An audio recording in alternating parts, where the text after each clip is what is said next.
Starting with a bonus pick, or I guess you could call it number 16, I have Roki Sasaki going to the Dodgers. Roki Sasaki cannot sign a major league contract and would have to sign a minor league deal since he is getting posted under the age of 25.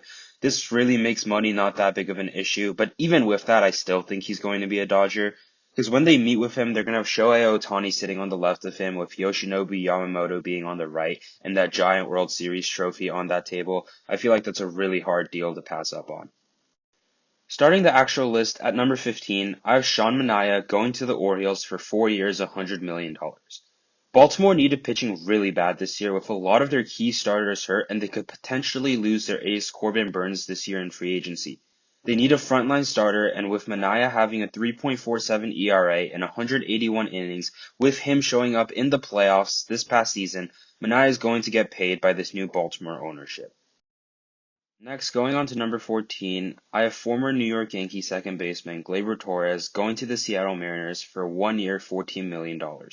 This was an extremely up and down year for Gleyber. After an extremely poor first half where he had a 654 OPS and only an 88 WRC+, Gleyber heated up in the second half, hitting 292 with a 124 WRC+, and continued the good play into the playoffs.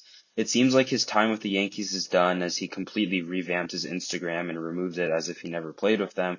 I think he could go to the Mariners on a 1 year prove-it deal to help that team who badly needs offense, especially at second base. At number 13, I have Ha-Seong Kim going to the San Francisco Giants on a 2 year, $25 million deal with a player option on that second year. Ha-Seong Kim would really solidify the defense of the left side of the infield, pairing with Matt Chapman, and this would really benefit them as they have a lot of ground ball pitchers like Logan Webb and Jordan Hicks. Kim would be able to team up with his buddy Jung-Hoo Lee, where he tries to rebuild his contract value after a somewhat disappointing season this past year. At number 12, I have Teoscar Hernandez going back to the Los Angeles Dodgers on a 4 year, $100 million team option. I mean, Teoscar has to be a Los Angeles Dodger. It doesn't seem like there's any other way. He stated multiple times that he wants to stay on this team. The fan base loves him, the players love him, and he showed up big in their World Series run, hitting 3 homers with 8 RBIs in the playoffs. And while he is a bit on the older side, and I know Andrew Friedman doesn't like to give out these contracts to older players, the championship window is now, and the Dodgers have to pay him. At number 11, I have Gold Glove Award winner Christian Walker going to the New York Yankees on a 3 year, $70 million deal. The Yankees need a first baseman bad, and I don't think they'd be willing to pay Pete Alonso that $200 million contract he wants. With Ben Rice's struggles and Anthony Rizzo leaving in free agency, the Yankees could really use Christian Walker's defense and his 30 home run power. Maybe Christian Walker will actually cover first base. Starting the top 10, I have Shane Bieber going to the San Diego Padres on a 1 year, $18 million deal. Bieber had an excellent start to the 2024 season, but unfortunately got Tommy John very early on. With Joe Musgrove being out and the Padres needing arms badly, as seen in the NLDS where they had to start Dylan Cease on short rest, Bieber can return mid-season and rekindle his relationship with his former pitching coach Ruben Niebla. At number 9, I have Tanner Scott going to the New York Yankees on a 3 year, $36 million deal. Scott is one of the best relievers in baseball, and he's probably the best one that's left-handed, and with no key lefties in that New York pen, which was seen in Game 1 of the World Series where Boone had to turn to Nestor, Scott posted a 1.75 ERA this season and could potentially be their closer. At number 8, I have Willy Adames also going to the New York Yankees on a 7 year, $190 million deal.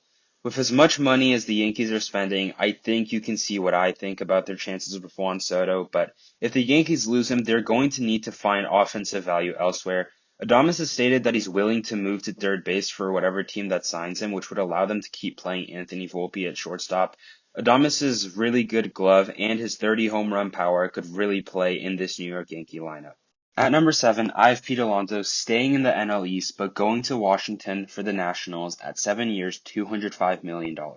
Alonso badly wants that $200 million contract, and I don't think the Mets will want to cough that up when they have Mark Vientos and bigger needs in free agency. The Nationals have been missing a first baseman the past couple seasons, and as their prospects come up and their window to compete gets closer, I think Pete Alonso could really help speed up that rebuild. At number 6, I have Anthony Santander going to the Cleveland Guardians for 6 years and $82 million.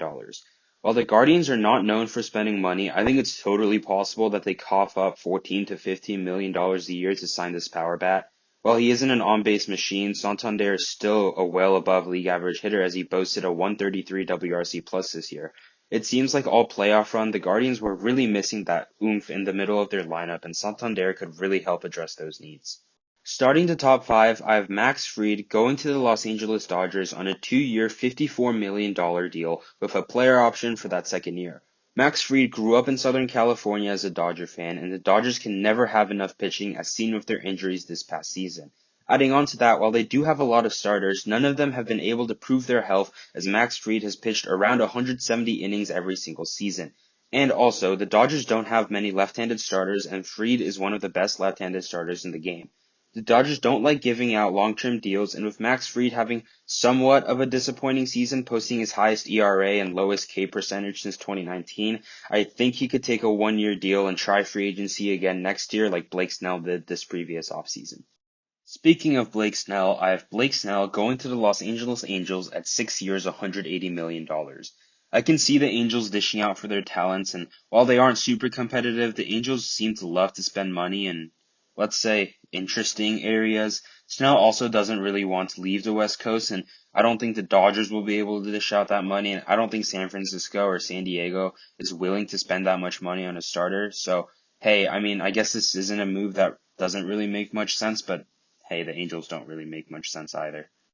At number three, I have Alex Bregman going to Detroit on a 6-year, $160 million deal. I mean, this is really simple. I just don't feel like the market is too strong for Alex Bregman this offseason, and I can see Alex Bregman wanting to reunite with AJ Hinch. The Tigers made the playoffs this year with not much money on the books, and with seemingly a hole at third base with Jace Young not playing that well in his small sample size, I think Bregman could be a cornerstone offensive piece for the future of this team. At number two, I have Corbin Burnes going to the New York Mets on a 7-year, $198 million deal. Corbin Burnes is the best pitcher on the market, and I do believe he'll end up in Queens. I think he'll reunite with his old GM David Stearns, and Burnes will be the immediate ace of this Mets team. The Mets have money to spend, and it really seems like they've been missing that top of the rotation piece since they departed from both Scherzer and DeGrom.